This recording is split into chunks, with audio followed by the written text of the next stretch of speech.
Apa sih?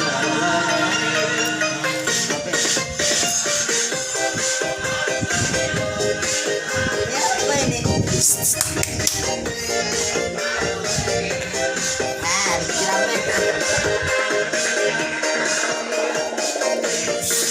kira deh. Oh, bener.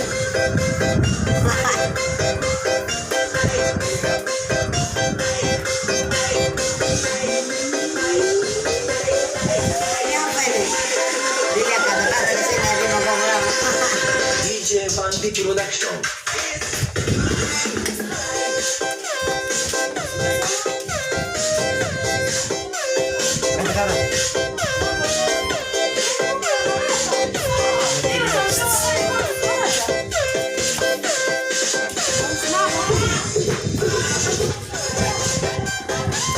Sampai itu.